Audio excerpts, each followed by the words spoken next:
जाती है, वैसा ही मुस्लिम धर्म में ये दान दी गई प्रॉपर्टी है। अब उसमें गवर्नमेंट का इंटरफेरेंस क्यों हो रहा है? ये आर्टिकल 26 का वायलेशन है।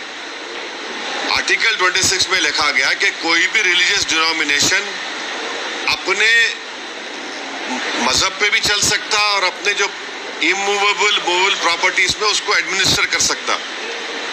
तो ये जो नरेंद्र मोदी की सरकार है वो वक्फ प्रॉपर्टीज को बचाने के लिए, वक्फ प्रॉपर्टीज को डेवलप करने के लिए, वक्फ प्रॉपर्टीज में एफिशिएंसी लाने के लिए ये बिल नहीं लाई है। ये बिल इसलिए लाया गया है ताकि हमेशा के लिए वक्फ बोर्ड को खत्म कर दिया जाए। इसकी मिसाल आपके सामने दे रहा हूं। 1995 एक्ट में वक्फ बाय यूजर है, यानी कोई चीज के इस्तेमाल करने की वजह से वो प्रॉपर्टी वक्फ हो जाती है। सर नमाज हो रही है एक जगह पर, यतीम खाना है, कब्रिस्तान है। अब बीजेपी इस बिल में वक्फ बाय यूजर खत्म कर रही है। वैसे अगर आप हिंदू धर्म में देखेंगे, कई एंडोमेंट बोर्ड्स में देखेंगे, वहां पर बाय यूसेज वो प्लेस रिलीजियस हो जाती है। लॉ में है हिंदू धर्म के एंडोमेंट में।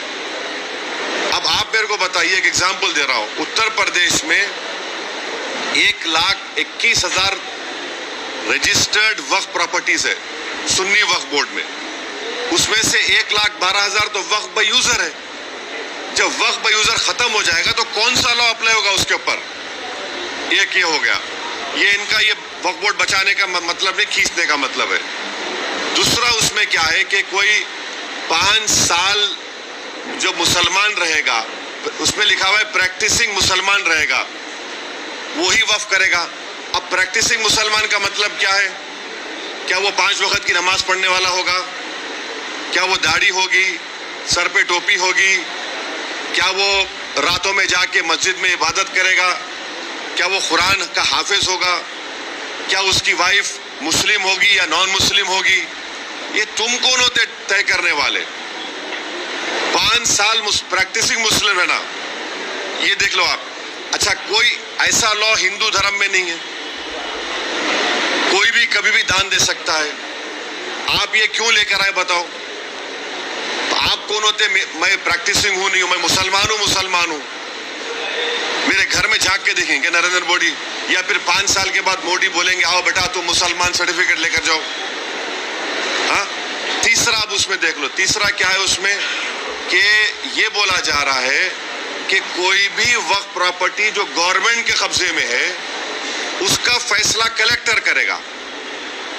अब आप मेरे को बताइए, कलेक्टर खुद गवर्नमेंट का होता है, एग्जीक्यूटिव का। क्या कलेक्टर अपने मामले में जज बन सकता है क्या? ये तो प्रिंसिपल्स ऑफ नेचुरल जस्टिस के खिलाफ है। भाई आप में मेरा झगड़ा होगा तो आप जज कैसे बनेंगे?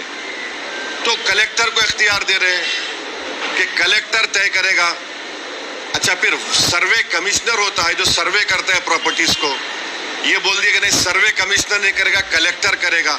सर्वे कमिश्नर एक अलग होता है डिपार्टमेंट, उसको खत्म कर रहे हैं। क्यों कर रहे हैं भाई आप उसको? फिर आप ये कर रहे हैं कि स्टेट वक्फ बोर्ड, सेंट्रल वक्फ काउंसिल में वहां पर सिर्फ एक नॉन मुस्लिम मेंबर होता है, मिनिस्टर होता है। बाकी के पूरे जितने कैटेगरीज है उसमें मुसलमान होता है। आप उसको खत्म करके मेजॉरिटी नॉन मुस्लिम को मेंबर बनाना चाह रहे हैं। स्टेट वक्फ बोर्ड में पूरे मुस्लिम मेंबर्स होते हैं, उसको आप क्या कर रहे हैं? आप उसमें से कम 8 या 9 नॉन मुस्लिम को अपॉइंट करना चाह रहे हैं। स्टेट वक्फ बोर्ड में इलेक्शन होता है मुतवल्ली कैटेगरी का, एमएलए एमपी कैटेगरी का और बार काउंसिल का। आप नॉमिनेट करेंगे। अच्छा, नॉमिनेट क्यों करना चाह रहे हैं? अगर आप वक्फ बोर्ड का एक्ट देखेंगे तो वक्फ बोर्ड में आपकी प्रॉपर्टी वक्फ है, मैं उसको डायरेक्ट मैनेजमेंट में 5 साल के लिए ले सकता हूं। जब मैं अपने लोगों को नॉमिनेट कर दूंगा उसमें तो मैं डायरेक्ट मैनेजमेंट ले लूंगा। इनकी नीयत खराब है उसमें। फिर आप ये कह रहे हैं कि कोई हिंदू वक्फ नहीं कर सकता। क्यों नहीं कर सकता हिंदू वक्फ? हिंदू वक्फ कर सकता है, वो मुतवल्ली भी बन सकता है, मगर आप हिंदू वक्फ नहीं कर सकता, उसको खत्म कर रहे हैं और हिंदू को मेंबर बनाना चाह रहे हैं आप।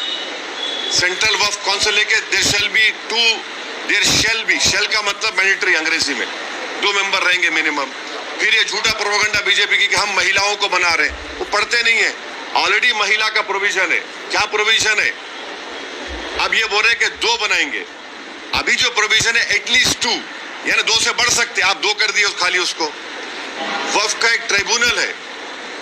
अब ट्राइब्यूनल में झूठा प्रोपेगेंडा करते हैं कि ये इसका डिसीजन फाइनल होता है।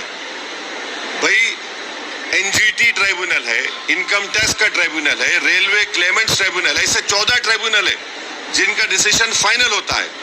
अपील नहीं कर सकते। भाई ट्राइब्यूनल के जजमेंट के बाद हाई कोर्ट में रिव्यू पिटीशन डाला जाता है।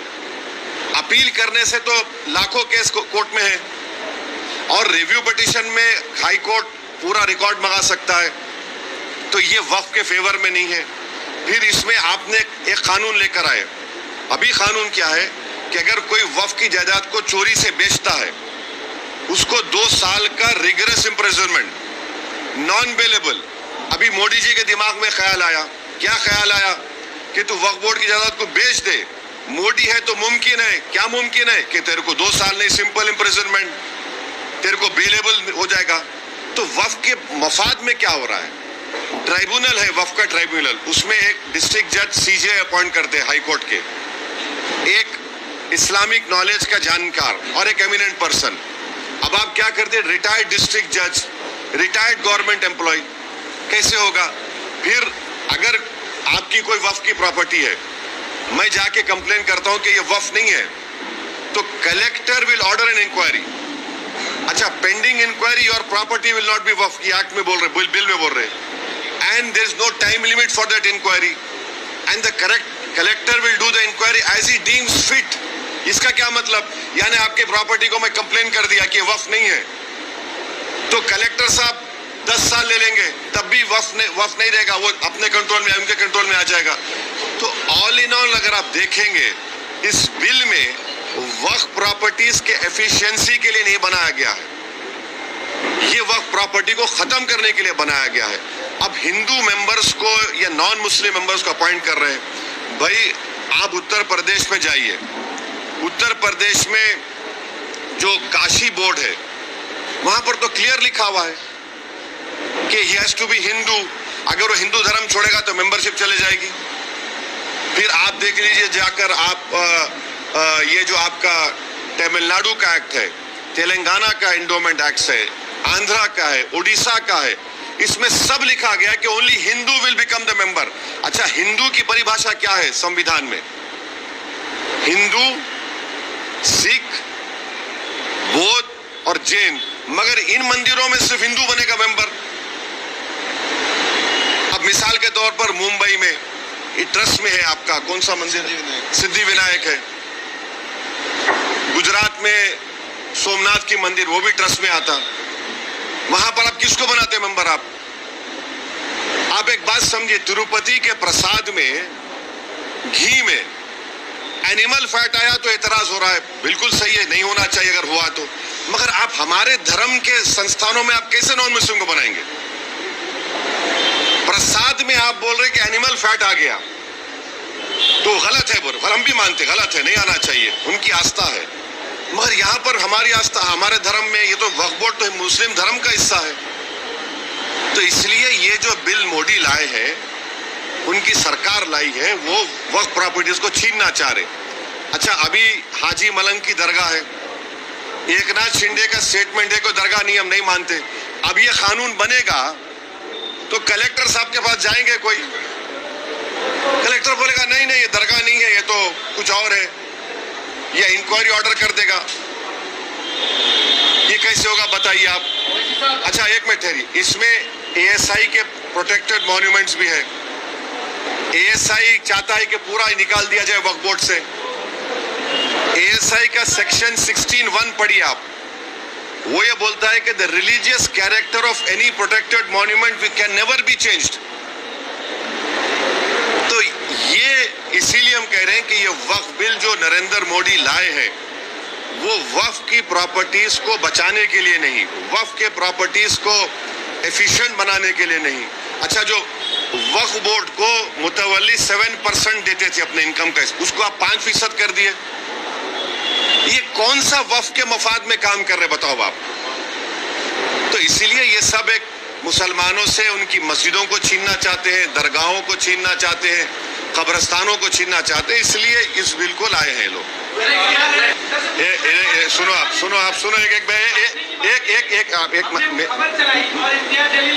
हाँ बिल्कुल सही किया, बिल्कुल नहीं सुन तो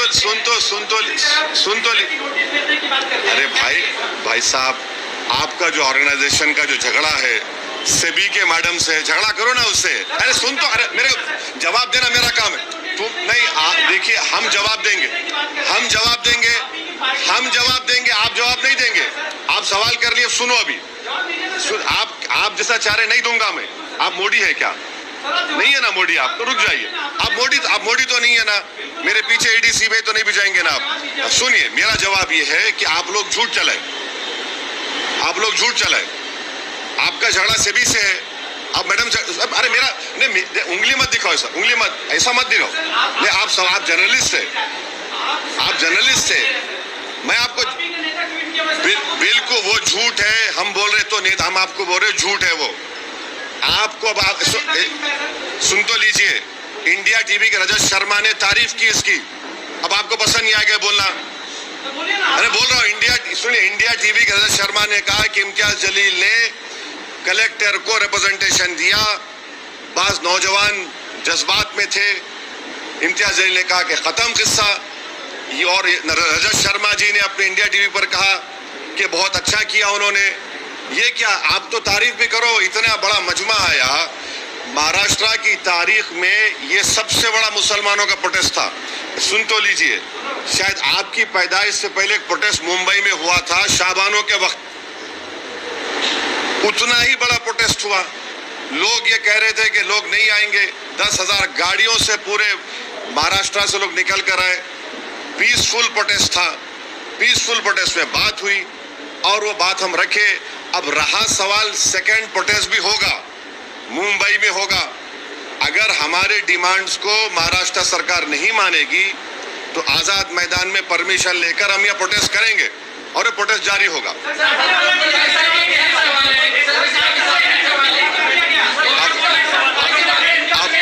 अब आप लोग डिसाइड कर लो, आप लोग डिसाइड कर लो।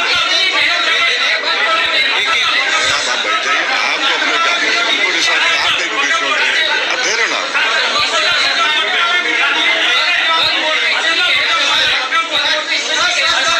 सवाल ये कि निशिकांत दुबे एक एमपी है जिन्होंने जेपीसी के चेयरमैन को लेटर लिखा है।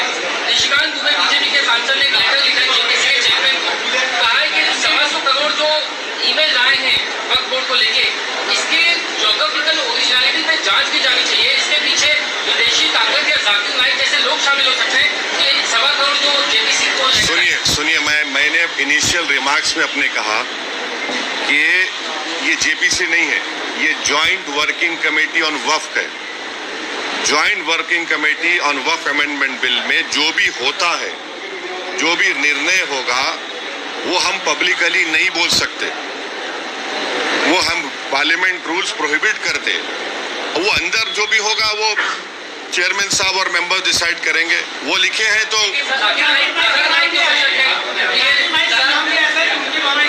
देखिए, मैं आपको बता रहा हूं, पार्लियामेंट की स्टैंडिंग कमेटी हो, पार्लियामेंट की सेलेक्ट कमेटी हो, पार्लियामेंट की ज्वाइंट पार्लियामेंट्री कमेटी हो, पार्लियामेंट की ज्वाइंट वर्किंग कमेटी हो, पार्लियामेंट की बिजनेस एडवाइजरी कमेटी हो, इन तमाम कमेटीज में जो भी अंदर जो होता है वो हम नहीं बोल सकते।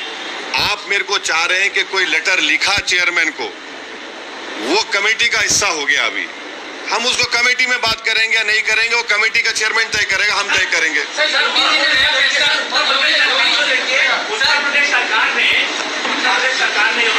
ने होटलों और रेस्टोरेंट के जो मालिक है, मैनेजर है, उसका नाम लिखने कहा है, कई ऑर्डर आया है, क्या कहेंगे? एक ऑर्डर तो आ गया सुप्रीम कोर्ट का, एक ऑर्डर तो सुप्रीम कोर्ट का आ गया। अब ये जो ऑर्डर निकाले हैं उसको मुझे देखना पड़ेगा, पढ़ना पड़ेगा, तभी उस पर कोई मैं रिएक्शन दे पाऊंगा। सर,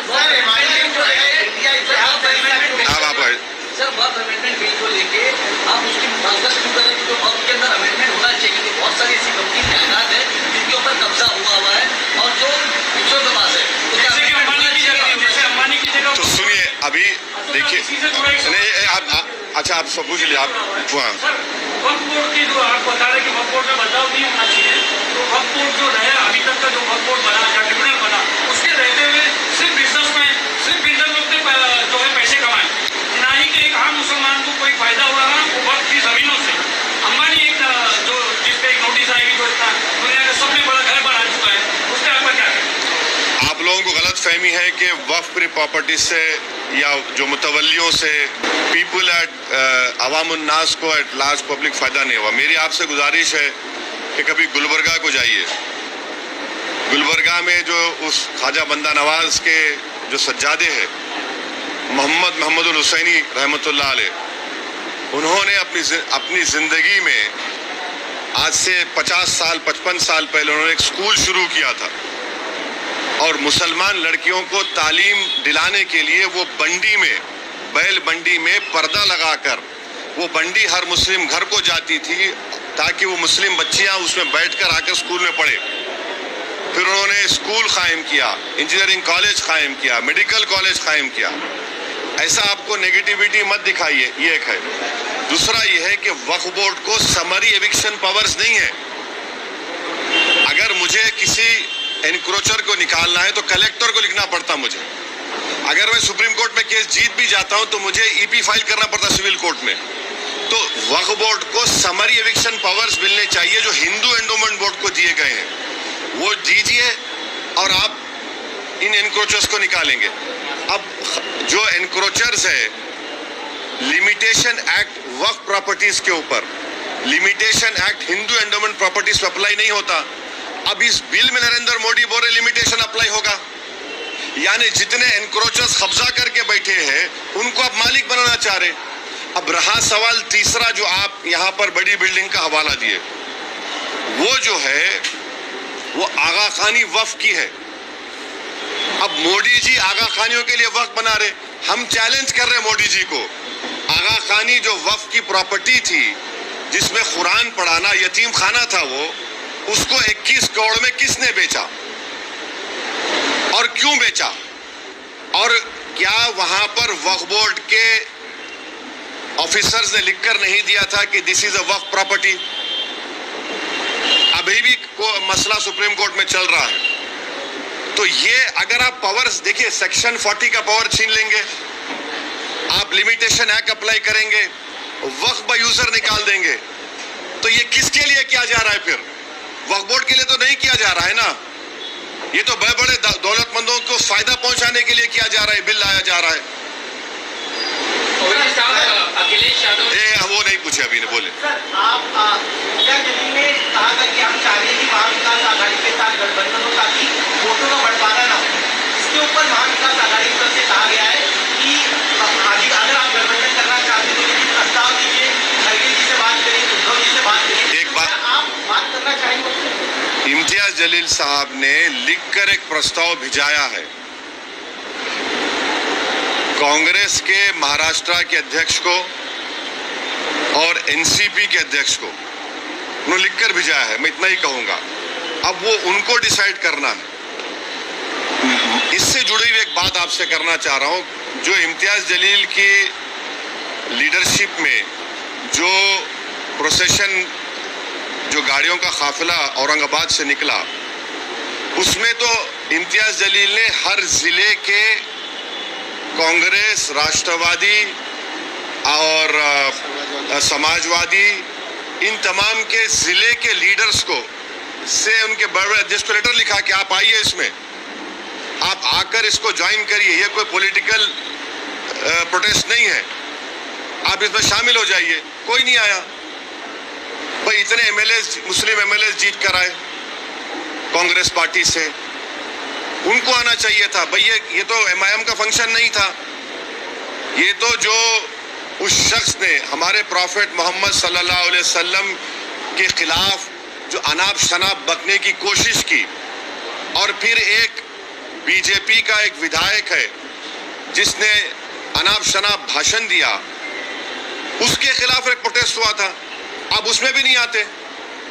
तो मैं फिर से उनसे रिक्वेस्ट कर रहा हूं कि अब जब सेकेंड फेज ऑफ प्रोटेस्ट होगा महाराष्ट्र में, मुंबई में, उसमें आप लोग आइए, आप लीड करिए, हम आपके पीछे खड़े तैयार हैं। ये तो नामूस रिसालत का मसला है ना, ये तो प्रॉफेट मोहम्मद सल्लल्लाहु अलैहि वसल्लम के खिलाफ जो किसी ने बकवास बकने की कोशिश की, तो ये उनको देखना, जनता देख रही है इन लोगों को। आप आ ही नहीं रहे प्रोटेस्ट में, और जो लोग बोल रहे थे प्रोटेस्ट वायलेंट होगा, उनको तो चुल्लू पर पानी में डूब मरना चाहिए, बेशर्मों को। वो जो प्रोपेगेंडा कर रहे थे कि वायलेंस हो जाएगा, वो हो जाएगा, ये हो जाएगा, अरे बेशर्मी की हद कर दिए, झूठ की हद कर दिए।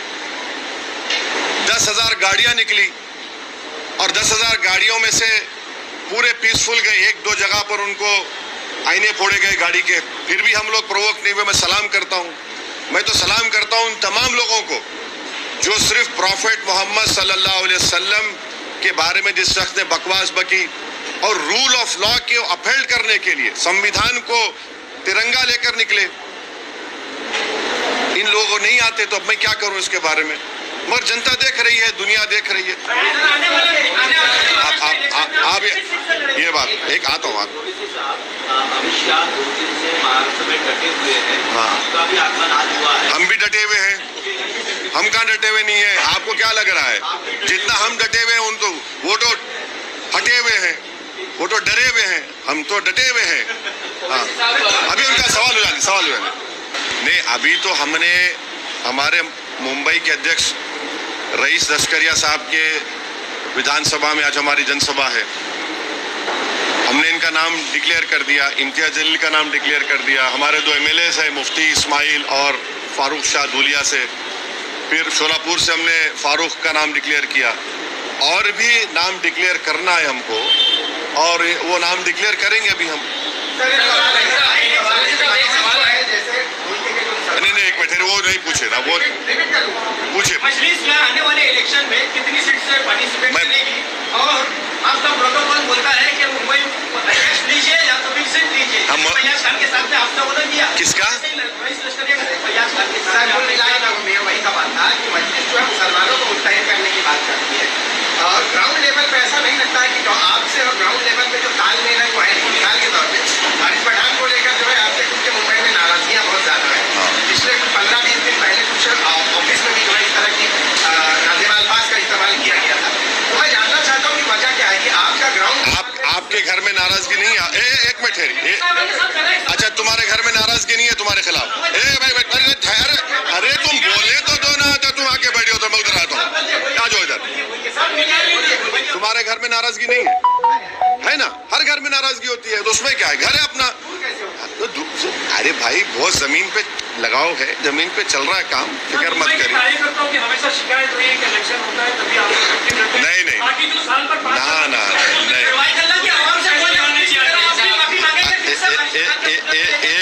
एक मिनट।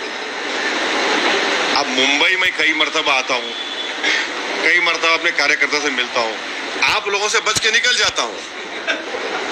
इसका ये मतलब तो नहीं है कि हम नहीं मिल रहे हैं, आते हैं, मिल रहे हैं, काम हो रहा है।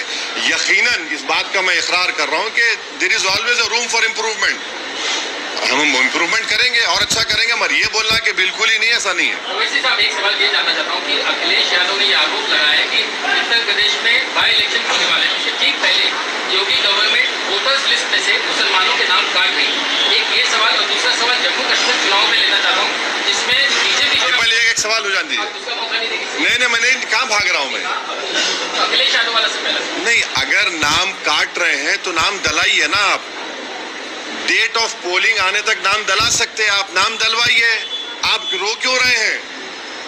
आप नाम दलवाइए। अगर आपके नाम का बीजेपी नाम डाल रही डिलीशन का, तो आप डालिए उनका नाम, कौन रोक रहा है आपको?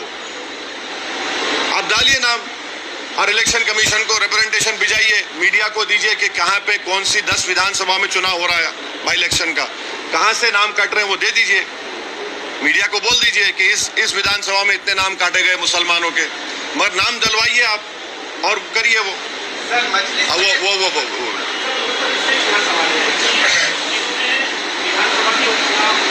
कहाँ पे? हाँ,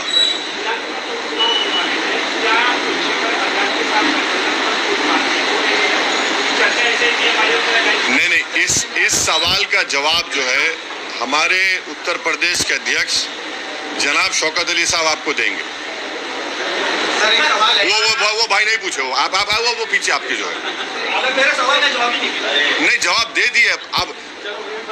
सर बीजेपी के सांसद है निशिकांत दुबे, उन्होंने सोशल मीडिया पे फीडबैक किया वक्फ बोर्ड को लेकर 1.5 करोड़ 2 करोड़ सजेशन दिए हैं।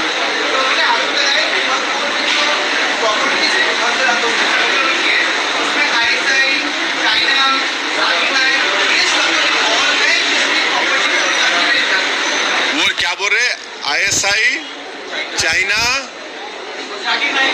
और ये लोग क्या कर रहे हैं? अच्छा, किसके नाम पे कर रहे हैं वो लोग? किसके नाम पे कर रहे हैं? नहीं, किसके नाम पे तो करना नहीं, अरे मैं जवाब, किसके नाम पे तो करना पड़ेगा ना। क्या चाइना के नाम पे रजिस्ट्री होगी भारत में? नहीं, अरे वो बोल रहे हैं, वो अरे नहीं, वो बोल रहे हैं कि प्रॉपर्टीज अपने डेमचौक डेमसांग में 2000 स्क्वायर किलोमीटर पर चाइना कब्जा करके बैठा है, ऑल वेदर रोड्स बना चुका है। चाइना वहां पर जो स्ट्रक्चर्स बना रहा है अपनी आर्मी के लिए, ऑल वेदर, उसमें माने हीटिंग है, वहां पर खाने का इंतजाम है। हम आज भी चैलेंज कर रहे नरेंद्र मोदी को, अगर हम झूठ बोल रहे तो नरेंद्र मोदी आपको, मीडिया के लोगों को लेकर जाइए डेमचौक डेमसांग में और सुनिए। 1 साल पहले एसपीज की कॉन्फ्रेंस हुई थी जिसमें लद्दाख के पुलिस कमिश्नर ने कहा था कि 65 पेट्रोलिंग पॉइंट्स में से 25 पेट्रोलिंग पॉइंट पर हमारी आर्मी और पैरामिलिट्री फोर्स वहां पे पेट्रोलिंग नहीं कर सकती। वो जो पिक्चर में तालाब दिखा था ना, वो मशहूर पिक्चर था, वो नाम याद नहीं आ रहा, मैं देखता नहीं हूं मैं, वो तालाब को आप नहीं जा सकते अभी। वो तालाब को खाली आपको टीवी में देखना पड़ेगा, आधा तालाब चाइना ले लेके चला गया। तो सुनिए, तो हमारे जो दोस्त लेटर लिखे हैं उनको तो डेमसांग डेमचौक के बारे में बात कर। अब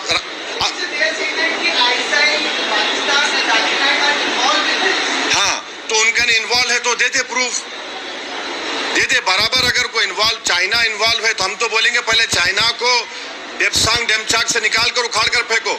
अभी तक 18 राउंड की बातचीत हो चुकी है भारत सरकार की और चाइना की आर्मी के साथ, और चाइना टस से मस नहीं हो रहा है। और मोदी जी देश को झूठ बोले थे, क्या बोल, सुनिए, सुन तो लीजिए, क्या कहा था, ना घुसा है ना घुसेगा। 18 राउंड की बातचीत क्या बिरयानी खाने के लिए की जा रही है चाइना से? तो आपके ने प्रूफ है तो देखिए ना। मेरे को क्या करना है चाइना ISI से? मैं ये कह रहा हूं चाइना तो कब्जा करके बैठा है और POK में पाकिस्तान कब्जा करके बैठा है, निकालिए उसको वहां से। आप तो बोल दिए हैं, निकालिए ना। वो जो सवाल नहीं पूछे उनको पूछने दीजिए।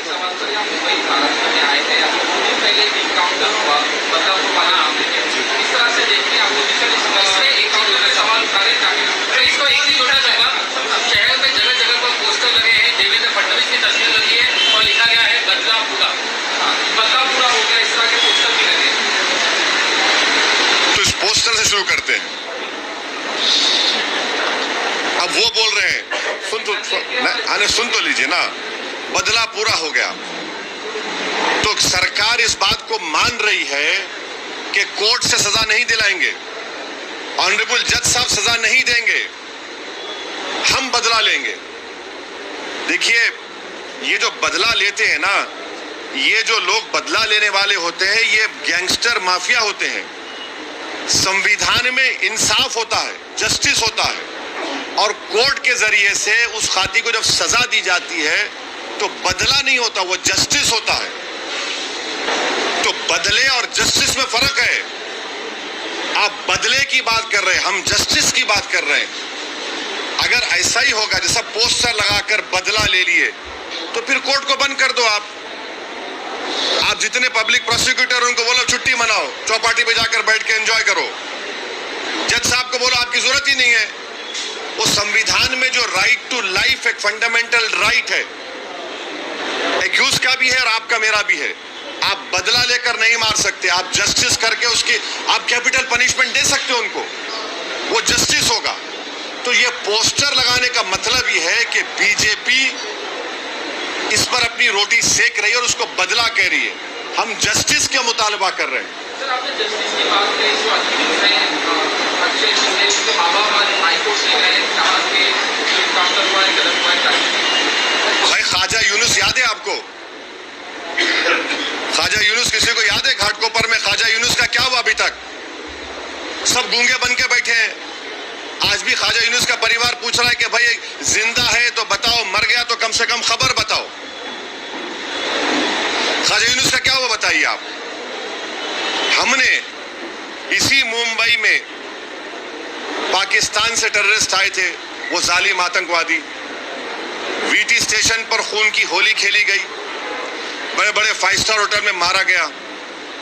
हमने कसब को पकड़ा था और उस कसब को पकड़ने में मुंबई पुलिस के एक बड़ा कांस्टेबल ने अपनी जान की अजीम कुर्बानी दी। हेमंत करकरे की मौत हुई और 2 IPS की मौत हुई।